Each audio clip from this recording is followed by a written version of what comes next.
Hey, what's going on, guys? It's Josh here coming at you with a different kind of a video. I'm going to be covering some of the E3 news and going over stuff I think is pretty interesting. For those of you that don't know, E3 is happening right now in California this week. It started yesterday with Bethesda and EA, but basically all the huge video game companies and developers are coming together and they put on shows and presentations and show all of their plans for this year and into next year. So basically, EA kicked off and showed us Mass Effect and Star Wars hype. That all seems great.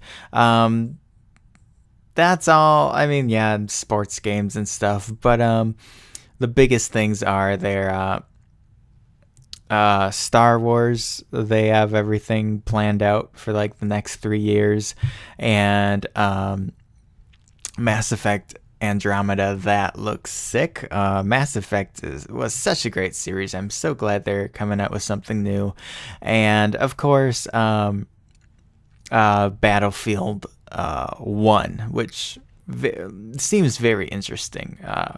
Takes place in World War One, something totally different, and compared to most, shooters and that kind of thing that we've been seeing.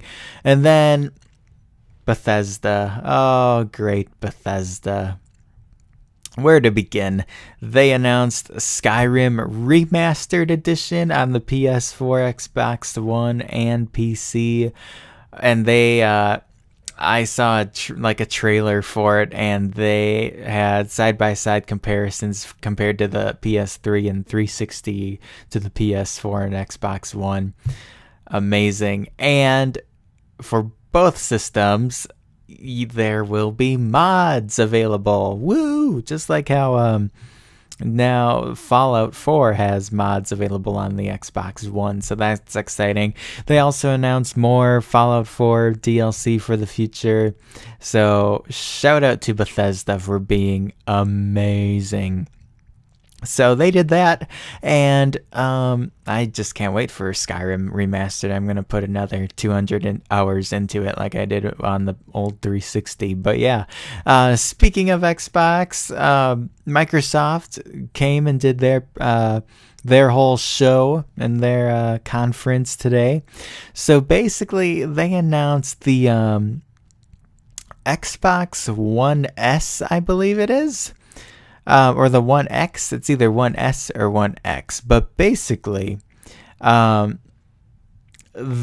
new Xbox is going to be the Xbox One, but smaller. I think they said like 40% smaller. It's going to be quieter. It's going to run a little faster. And then they're coming out with the Xbox 1.5.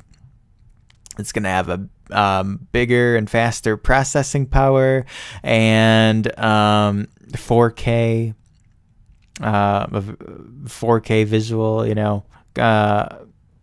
all of that fun stuff. So those two things are coming out. And I guess the 1.5 is also being called the Scorpio, Project Scorpio 1.5. The name's kind of it's up in the air, I guess.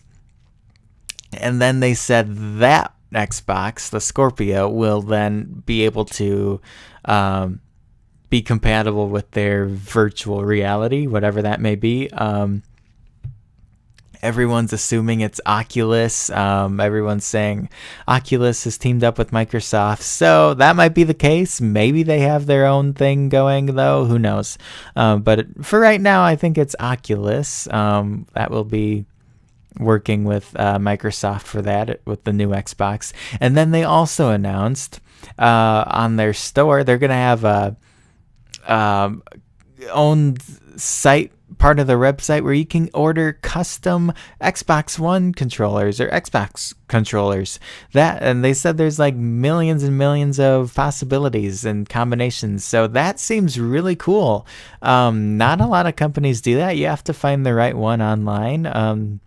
But Microsoft's going to be doing that. They'll build it for you and ship it to you. So depending, on what they all do and what designs you can get. I might get one or two in the future. That seems really cool. And I mean, they make good gifts, custom controllers for people, or for yourself from somebody. But yeah. As for games, they announced Forza Horizon 3. That looks beautiful. Those games have always been great. And they have not Fallout. Gears of War 4. Sorry, my bad. My mind just spaced. Titanfall 2. That's been announced. But it's interesting because they announced if you have Windows 10 on your computer, you will be able to, if you digitally download a game from the Xbox One store and you download it onto your Xbox, if you have Windows 10, you can play it on your computer as well, and you can share the same save file, so you can play the same game. It's called like Xbox Everywhere or Game Everywhere. I'm not sure of the name, but I think that's pretty unique. And then other way around too. If you have Windows 10 and you buy a game from their store on your computer, it'll also be on your Xbox. Interesting. There's not a lot of games that they're offering that initially for, but in the future, I think it's going to be a common thing. That's kind of what it was sounding like. But yeah, guys, that seems to be very, very promising. And I don't know. I mean, it seems like Xbox is doing some great stuff. I'm pretty happy with what they have to say. And the other big game here, I got my notes here, is Halo Wars 2. Not really my thing, but I mean, I know there's some people that like that game and just support the Halo series in general, which otherwise I think is a great series as well. But yeah, that's about it, guys. I'm just going through my notes, making sure everything else is good. That's about it so far. I know Ubisoft is, or they already kind of announced some stuff too, but that might be a separate video. I just kind of wanted to get caught up to date and do a video recapping a couple of the other companies. But yeah, let me know what you think of some of this new stuff in the comments. It'd be great to hear from you guys, and stay tuned for some more updates. I am also tweeting and retweeting other news and stuff on my Twitter, so I'll have some links down below if you want to follow and read instead of watching. But yeah, guys, until next time, I hope you have a great one, and I'll speak with you soon. Peace out.